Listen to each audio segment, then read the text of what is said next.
Welcome to the Real Estate Fight Club, a podcast for agents where you'll witness a battle of opinions about topics affecting your real estate business.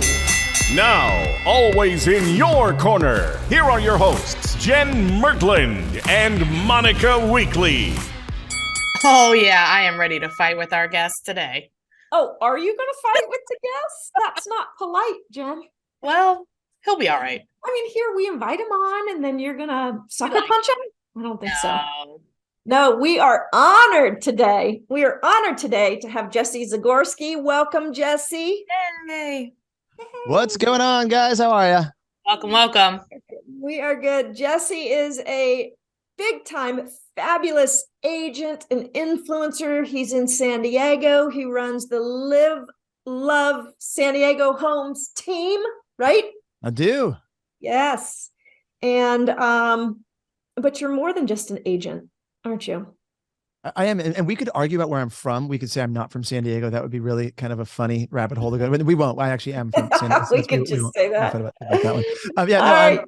I've been a coach, a trainer, a real estate nerd. I've owned my own brokerage with my mother for 14 years prior to coming to EXP. Like you name it in this industry, I've probably done a little bit of this, a little bit of that. I just like testing and breaking things and figuring out what works. Nice. We just did an episode on being in business with family members. So we could have asked Jesse to join that party. Yeah. I'm sure that's probably a good, but that's not for from a Fight Club standpoint. That's not really my mom and I have the best relationship. I'm truly grateful to have worked. I'm a mama's boy. Sort of. Oh, cool. Nice. Love that. All right, guys. Well, thank you as always for joining us. Be sure to go, to the Insta Talk and the Facegram and follow us on all the places. And we appreciate you subscribing also to wherever you listen to your podcast. So today, Jen and I and Jesse are going to probably, fight a little bit about Let's dance. Yep. What are the top 3 mistakes, or are you making one of the top 3 mistakes in communicating with your clients? What are the top 3 mistakes we're making in today's modern age, kind of texting and emailing and DMing? I kind of combined those two. Yeah. And Jesse has started a book on this subject. Like, this is his jam. So Jesse, kind of give us a little introduction to this concept, and then we'll dive into the top 3 mistakes agents are making. Yes. So the book that, I really have been working on this book, but it's funny. It's one of the projects I keep putting aside, but I've given this talk so many times from small audiences, big audiences. And the topic is the cardinal sins of text, DMs, and email. And most books on communication style, especially like texting and DMing, are super dry, pretty boring, pretty yawn inducing. And so I take a different approach to it. And we can try to argue about them, but I think the things I'm going to teach, like if we break it down to the top, like I don't even have a top 3. We literally do top 2. We could probably come up with a third, but I have a long list of them. They're so common sense. When I say them, you're probably like, yeah, that makes sense. Maybe right? I'll try, but we'll try. All right. You aggregate this list because you were just seeing so many errors, or what's the context? How did it come about? Yeah, I'm just an angry human being and I get really frustrated. No, I'm kidding. No, I love people actually. So really it came more of in my career, my last phase before the current one, the last downturn, 2008 to 2014, I was selling a lot of bank-owned homes, and it was a strictly email-based communication. Oh, so frustrating. No, it was amazing. Oh, it's terrible. We're fighting already. No, it was because check this out. It allowed me to sell hundreds of homes without ever having to, hundreds of homes a year without ever having to talk to anybody. And I actually like people, but in terms of efficiency, it is so much easier. And then occasionally you pick up the phone, but for the most part, everything is in writing. And it's just when you learn to clearly communicate and get done what you need to do. I moved to Thailand. I moved to Thailand in 2013. I worked 1 to 2 hours a week. That's it. 1 to 2 hours a week. I didn't carry a cell phone for a year, and I still sold homes in San Diego while living in Thailand because it was all email driven. End of that podcast. Look, yeah, I agree that it's definitely a lot more efficient. Is this even one of your points? Is it? No. Not even. We added the third. Okay. We added that. So in terms of like, is it better to be in writing? I don't know. All I know is this. That was back in 2008. and I've watched the patterns grow because this book was originally the cardinal sins of like email, then it became the cardinal sins of text and email. Now it's the cardinal sins of text, DMs, and email. More and more of our communication in real estate and as human beings is going to written. Right. Like we try to work in video, text, and audio messages, but it's not even like all writing. It's like condensed writing. Yeah. Like watch this for either of you guys, for Jennifer, Monica. When was the last time someone called you, just like your phone rang and you answered it? Like, I'm not talking business, because sometimes still in business, we do pick up the phone, but mostly it's like a friend or relative. When was the last time someone called you without texting you first to say, hey, are you free? I mean, I'm guilty of that. I do that. I still check in with friends and just call them. But you're right. Mostly people do that. They text. But you just said guilty. That's look at the language shift. You shouldn't be guilty. That's what we used to do normally, was we would pick up the phone call to show we loved and we cared. Now it's like, oh, sorry, I called you. Like I should have texted first. It's like, so annoying when people text like, are you free, to me. I'm more. Why? Why is that annoying? It's annoying. If I'm not, I won't answer or whatever. Like, I don't know. Cause now it's like, okay, yeah, I'm free. Okay. Well, who's going to call you? I don't know. I don't like it. Just call. But does it happen? Yes. Right. It does. You might not like it, but it's where we are. So that's why I shifted. That's where this whole thing came from, which was, okay, if we're going to do so much of our communication in writing, and I mean, it used to be just millennials. Now it's everybody. Right. We have clients that we almost never talk to. It's literally, it would be easier to pick up the phone. And I try to tell my agents all the time, pick up the phone because it's so much easier, but they're going to text back and forth. That's just what's going to happen. Yeah. Right. So because so much can be lost, should we dive into one of these? Yeah. Give us a tip. Right, give us the cardinal sin. Okay. So I have to frame up the first one. I frame up all these with like a little like story. So maybe this is like bonus tip. I like little bonus tips. Ready? And this, you could argue this one, but I think this one's gonna be pretty obvious. Let's say you guys were both truck drivers. Okay. If you're listening to this podcast, and if you're listening to this podcast and you're driving right now, don't close your eyes. But otherwise, everybody else who's listening, close your eyes. I want you to visualize this. Okay. You are a truck driver driving a semi truck driving down the road. Okay. You guys visualize this too. Okay. Got it. You've got in one hand, you've got a sandwich. Okay. You're hungry and you're eating a sandwich. Whatever it is, it's a sandwich you love. You're eating it. The other hand, you've got probably like a drink because you're thirsty too, right? And then you got to put some makeup on. So you pick your makeup off the seat next to you. You're eating a sandwich, putting makeup on, right? And you're driving a big rig going like 70 miles an hour down the freeway while eating a sandwich, putting on makeup, and your cell phone buzzes and a message is coming in. How much okay, go ahead and open your eyes. How much brain power are you going to give to that message as it comes in? All of it. Really? You're gonna die. You're gonna crash your big rig. You can't give any. Already dead. Okay. Yeah. Monica just said it. Say it again, Monica. You can't give any power to it. You've got everything else going on. Okay. If you keep that visual in mind whenever you text, DM, or email someone, that's most likely the frame of the amount of energy they're going to give to your message. It makes all this stuff go better.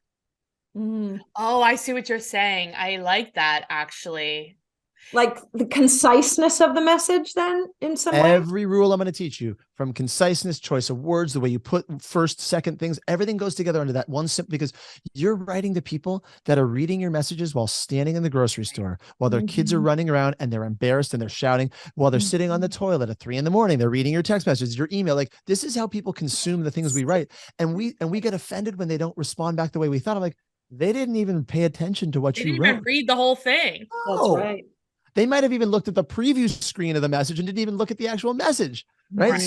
So did you ever hate that when you get a message from someone that the first like 6 or 7 words say nothing and you're like, I don't even want to click on this one.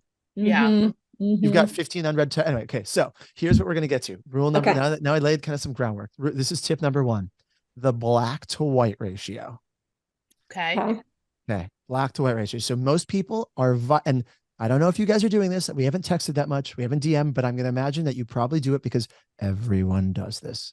You are violating the black to white ratio. Here's what it is. In a message, black is the text, white is the space around it. Okay. You are writing emails that are these big blocks of text messages that are like a page of scrolling, or at least one thing. Don't do that. Okay. Maybe you guys aren't doing that, but without any line breaks in between, without any bullet points, without anything. Are you guys guilty of that? No, I'm a bullet pointer. Okay. I've received messages like that, and I know what you're talking about. It's yes, very for sure. read. Very hard. If you look in your phone, it would take about 30 seconds to find an email or a text. Yes. Just got one a little bit ago from a client that did a bunch of research on past comps. Oh And my. I didn't even read it. I was like, okay, fine. He did his research. That's great. Get Good it job. out, baby. See, but we can't change how our clients are going to communicate. But when we respond back, some people have a tendency to write this long paragraph message back. Don't do it. Break it into bullet points. Like that's where like you want to make it easier for them to digest. And when you write an email, most people are reading your emails on a cell phone. Right. We write them on a computer, but they're reading them on a phone. So you're going to write this email that looks great. And then you look at it on the phone and it's just like this big block of text still. Yes. No one's going to read your stuff. Does that make sense? That does make a lot of sense. So like when you're saying break it up, are you saying like create more space or also send it in like multiple texts? So that depends on what you're trying to create. I would try to get a price improvement, Jesse. I would say you're going to send it as one text, mainly because you need the first sentence of your text is basically your subject line that shows in the preview window is the most important thing, needs to go first. And so it doesn't matter how long it is, or if you realize you've written this long message and you send it by accident, I send a second text afterwards, a little 3 fingers pointing up saying the recap of what it was. Right. Oh, this is about XYZ. That way in the preview screen, before they click on it, they can see the little, like, this is about, right, escrow issue. I don't know what I'm just making things up. Right. We're like the hole in your roof that needs to be fixed. Right. So, but I'm saying more like break up the words, whether it's leaving blank lines in your text, using emojis, bullet points. Like I use the green checkbox emoji as a bullet point in a text message. I like it. What about other emojis? Depends on your style. Depends who you're writing to. I treat emojis like digital rapport, right? So in real life, if we were like, no, I'm like, we're all nodding our heads together, right? On Zoom right now, we're all nodding our heads. Digital rapport, because we're rapport, right? And so we kind of talk the same pace, the same volume, all three of us. If let's say I talked like this, you would not be a guest. We would be ending this podcast. You would, but what if I was your client and I had $1 million to buy a cash property? A cash $1 million. Cash $1 million buyer. Okay. Would you slow down and talk to me like this? Sure would. Okay. Same thing with emojis and text messages. First of all, we are not 11-year-old children. Please, like we don't have to use as many emojis, but right. But if your clients use emojis, I tend to use emojis. If they don't, I don't. I use whatever they do, but I'm still going to be me. The point of all this is you authentically have to be yourself. If you are not, it feels so weird. Like don't use emojis if you don't normally use them, but like, I agree with your first point of like, if it's long, like create some space so that, because there are so many different types of people and a lot of people do read in a list. It's very few people that enjoy like paragraph reading. And so are you saying, Jesse, so for instance, if we have 3 questions, the top of the text would say 3 questions that need answers, or 3 need answers from 3 questions or something. Yes. And then I would go 1, 2, 3. But I would tell you this, because one of my other rules, and this is maybe it can be one of our, it wasn't one, this didn't make my top 3, right? I made a list of my top 3, but it could be up the top 3 now. You only want to ask 1 question at a time. Yes. 1. You know what? You're absolutely right. But that is also super annoying, Jesse. Like some people, like I can answer 3 questions, but I know what you're saying. A lot of people, most people can't. They're going to answer the last question you ask them. That's all they'll answer. And so if all 3 of them really have to be answered and you really can't do more than 1 message back and forth because maybe they take hours to get back to you and you just know you're like, if I don't ask them now, they're never going to answer. But maybe if it's 3 questions, it should be a phone call. Right? Like that's one of those things where you're like, I have 3 questions. When can you talk for 5 minutes? Question mark. There you go. Got it. Yeah. Like I would move them if it feels that long, or you're going to go back and forth. Like if there's 3 things you need answers to, I'm going to ask the most important one first. When they answer that, I'm going to send the next one. And then but this is back to your original point. If we have the perspective that they're doing 400 other things other than looking at our stuff, that makes total sense, right? Yeah.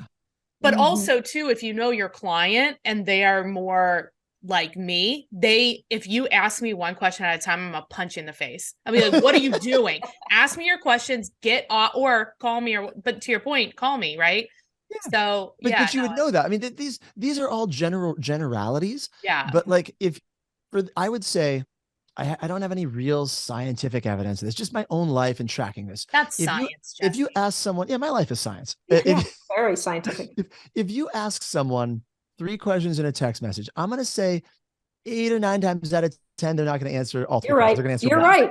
You're right. Yeah. All right. So ready for Okay, number 2? let's go number 2. Number 2, you ready? Okay.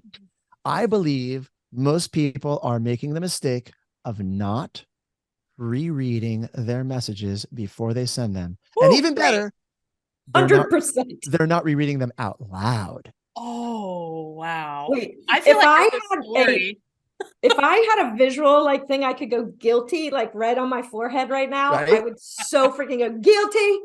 And I'm in here's such where a hurry, you Jesse. what? I'm So in look, such a so hurry. not only do you acknowledge that you're guilty, but you also know why it's important immediately. Like, just think about, like, I have a Post-it on my monitor that I go through all sorts of Post-its. It's like my monitor. This is my newest Post-it. If you can read it, you can see what that says. Slow down. Because yes. I talk fast, I think fast, so do most realtors, but like, if I just slowed down, half of the mistakes in my career probably would have been avoided.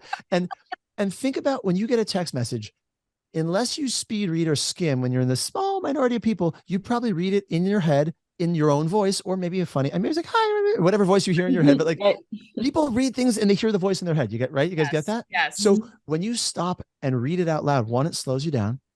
Number 2, you can hear what it's going to sound like. And you're like, oh, that doesn't mean what I think it meant. Yeah. Or it's something just totally wrong. Funny story.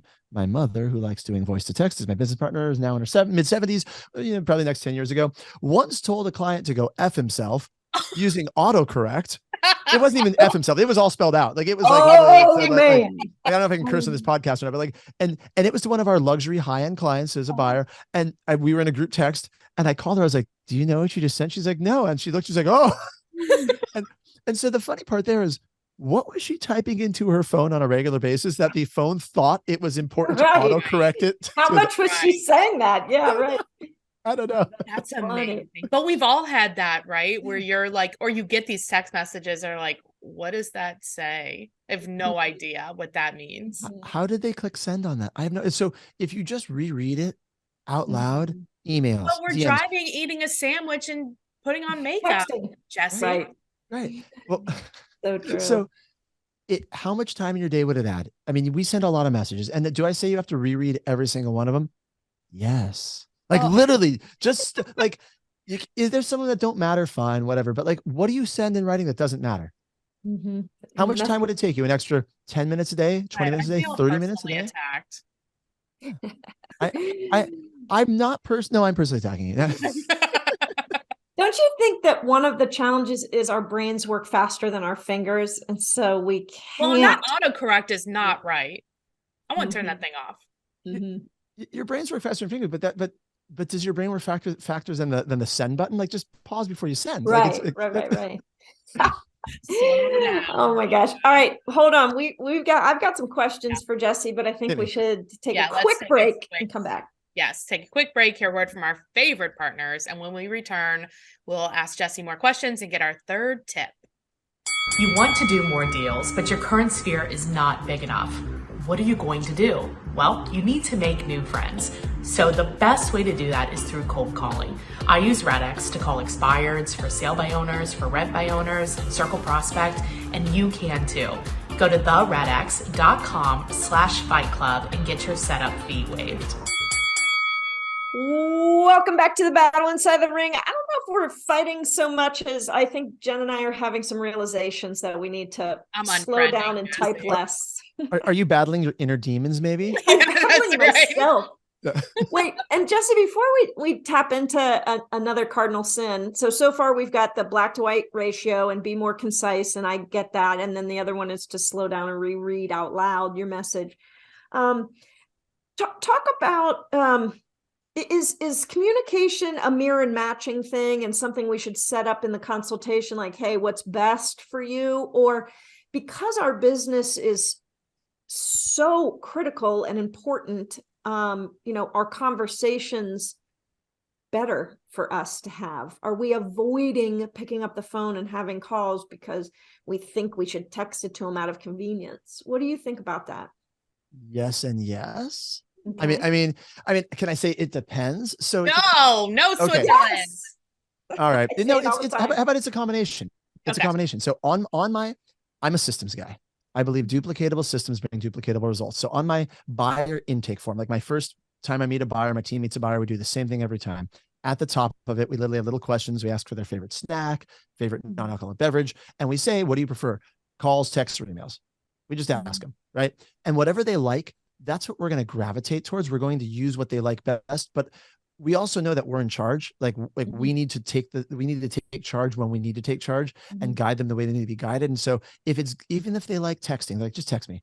If I know a voice-to-voice call is going to work better, I'm going to text them to say, call me, we got to talk. You just bought a boat and you can't qualify for your loan anymore. Your lender just told me, Right. You're an idiot. No, you don't say that. But you say like, we're having an issue with your loan. Please give me a call. Right. Like when's 5 minutes for us to connect? Like you're going to get to the medium you want, but starting from where they want to be. Does it change though? Because I think, because you had mentioned like during doing like the foreclosure business and the bank business, it was mostly email. So do you think at some point there's like a shift in your it depends combination response, or no? It just you mean with each client, or like as the years roll forward? With your own business, as you maybe do more, like agents that maybe are doing over 100 deals. No, you think it's the same? No, it's always, I mean, this is a service business. It's always dependent on what the client wants in terms of method of communication. And it's our job to communicate what we need to communicate to them. And so if it's a phone call is going to be better, I'm going to get them on the phone, but I'm going to honor their wishes. Like if they literally tell me, hey, Jesse, when you show up to a house, I want you wearing all black, dressed like a mime. And if they're a serious high bend buyer, I'm like, I'll dress like a mime. That's cool. Like I got nothing against that morally. Like it's cool. You want me to mime through the house? Like that's what I mean by a service business. Like if it's not absurd or offensive or illegal, well, fine, we'll try it. Right. What if they wanted you to dress up like a Chippendale? Have you watched that show? No, not yet. It's so good. Anyway, not to get on rabbit hole. Yes. If they want to dress like a Chippendale, I'd have to check with my wife. I guess maybe it depends on the price point. Right. Of course. Everything's possible. Oh my God. Okay. Back to the third tip. What else? What's a cardinal sin? Another cardinal sin we're guilty of. Dressing like a Chippendale. Yeah, right. Cardinal sin number 3. Especially me. Yeah, so I had trouble picking a third because truly it was, there's so many different little rules, but I just wanted to give it a quick bonus tip. So this is not like a cardinal sin. People are, if you're not doing this, you're not really like violating a rule. And this might be a good one that we can fight about, Jennifer. Okay, ready? I'm ready. I believe pictures and GIFs, especially in a text message, are amazing. And we should use them as long as it's in rapport with the client. Yes. Whenever possible. I love it. I like GIFs. Oh, I thought you were going to tell me you hate them. Okay. So I thought you'd say no, Jen. Yeah, I thought you said no too. No, I like GIFs. I don't know. Can I tell you why? Yeah. Why? Because a lot of what we do in real estate is serious and it's stressful. And anytime you can lighten the mood, I'm not talking mock it or be just like ridiculous, but like if you can have a little fun and it goes with your personality, or just at least lighten it slightly at the appropriate moment, I just think it goes a long way to helping your clients make it through what's a pretty big stressful time for a lot of clients. For sure. Yeah. Like if something goes well and you're like, phew, you can do the phew gift, right? True. Like, yeah. It takes like a few seconds, but if you work pictures into email, like it makes you memorable. It creates that feeling. If you want to generate a steady stream of referrals, it's that feeling you leave with your clients and people. That's what's going to endear them to you. And even if they're the most engineered type, like they're still going to find the right gift that goes with, like you get really artful with it. Within seconds, you can search in the little gift search box and find. So if you don't like them, then don't send any of that.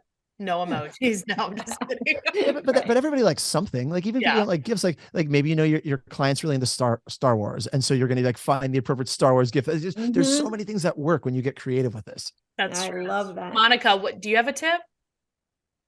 Well, so here's what I'm thinking as we're talking about this. And I appreciate this conversation because I'm going back through like, how do I operate? Because I'm definitely a phone person. I'm of a certain age and I like the convenience of a text, but I think what I look at is this more of a yes, no, or a finite answer that I'm looking for? Then that's text worthy or text acceptable.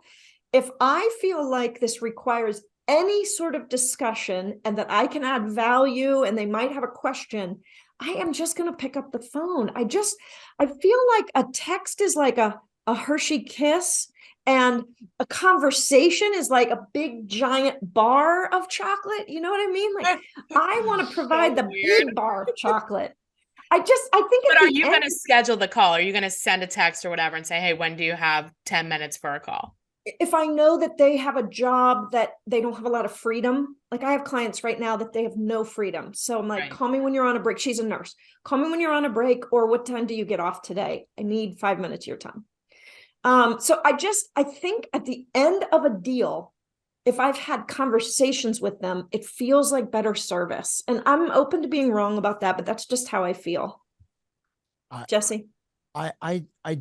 I think for the clients that you work with, it probably is a fit, but I bet there are clients that would prefer a text sometimes. They don't want to talk to you. And it's not personal. It's not personal. It's because the world has evolved where that's so much of communication. Like, think about the people you are closest with. Like my wife and I, my wife is probably the person I've been married for 10 years, together for 15. She's probably the person I'm closest to, spend the most time with these days. We have 2 little kids.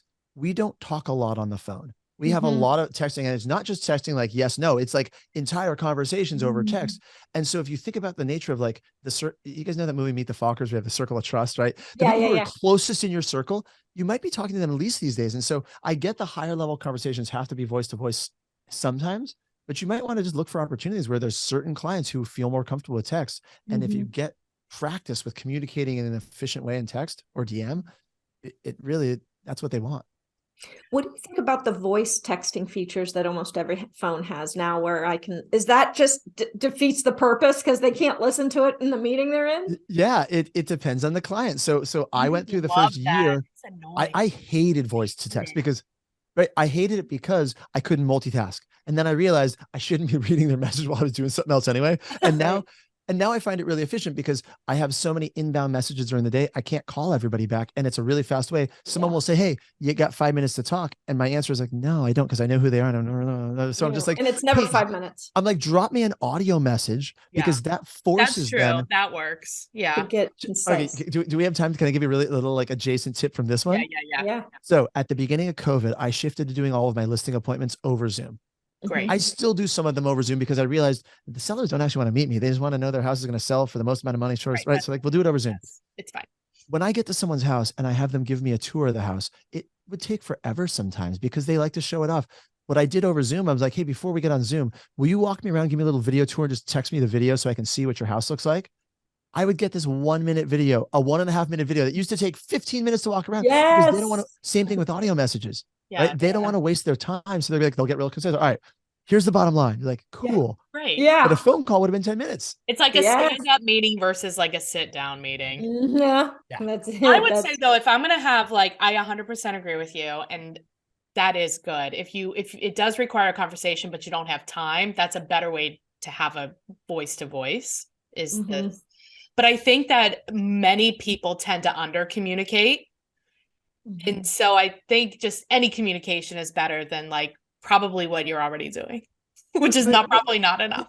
Yeah, but depending on your role, if they under communicate, so when you're saying like most agents under communicate. Yeah. Oh yeah. I agree with that. But if I'm on the other side of it, if someone's under communicating, I'm not going to let them. I'm going to keep asking questions in a pleasantly persistent way to get the communication out. That's really what I feel like one of my roles is, and doing real estate for 20 years, something I'm pretty good at is knowing how to ask questions. And if not every agent's going to be on the other side of the deal is going to be as experienced as you are. Right. You need to know how to guide them through and ask questions and get out the information you need to get out. Yeah. But answering questions before they're asked too. There was a point, and I don't remember what year it was, but I was like, oh, if my clients are calling me, asking me questions, that means I haven't reached out to them. So if my clients are calling me, I'm like, oh, I get so angry. I'm like, what is wrong with me? I need to be reaching out more proactive. Yeah. So the next episode you guys should have an expert on self-acceptance. Oh, because if you get that angry every time your client calls you must be so frustrated all the time. I'm always angry. It's been a long 20 years. Yeah. Right. Well, Jesse, I heard, go ahead. I'm sorry, real quick. I heard a communication tip that applies in our agent world, which is tell them what you're going to do it, and then tell them that you did it. And I think we forget that last part so often. Especially we do these things we promised. We're good people. We did them mostly. And we forgot to circle back. And that's the piece that gets the greatest satisfaction out of the relationship. And we just don't do it. So that's where, before you wrap this up, that's where text comes in, because when someone sees it in writing, they can refer back because they forget. They're like, oh, you did do this thing. Versus if you say it out loud, it's great too. If you want to like immediately go into an organic conversation and get a referral, that's great too. But having it in text is like, oh, it scratches that anxiety itch of like, oh, it's done. And I've got written proof that it's done. Right. Love that. Jesse, you're so real and good. We love it. This is good stuff. Practical stuff. I really a lot more than 3 tips. I told you I'd work them in. If people want more of this stuff, by the way, I mean, I can tell them the site to check out. Like, please. The website I run, it's called The Agent Collective, theagentcollective.com. It's just got podcasts and shows and trainings. And again, some of it's on digital communication. Some of it's just it's all for real estate agents. It's just a bunch of free training content. So anyone can check it out, theagentcollective.com, and they can hit me up on any social platform if they can spell my last name, which so I good. can't We've seen you on stage a number of times, and you always have great tips for us. Thanks for being with us on the Fight Club today. I think this is going to have to wrap up our battle today. Jen, I agree. Close us out. Yes. And if you're an agent and you want to find out how to partner with Monica and I so we can help you grow your business, make more money, and have more time freedom, please call or text me today, 513-400-1691. All right. I think they should text you, Jen, but call Monica, it sounds like. That's right. Exactly. Jesse, that was the perfect little bow on this session. Very good. Thank you, Jesse. Appreciate it. Bye, guys. Bye. Yeah. Are you struggling with what is the ideal path for you? What's next for you? There's so many options to try to figure out, and there's so many different ways that you could take your business, but it's all pretty confusing. So our coach, Coach John Kitchens, came up with a short little quiz that will help you figure out the ideal path for you. Go to realestatecareeraccelerator.com, take the free short quiz, and figure out your ideal path. That's realestatecareeraccelerator.com. Don't forget to hit the subscribe button so you don't miss a podcast.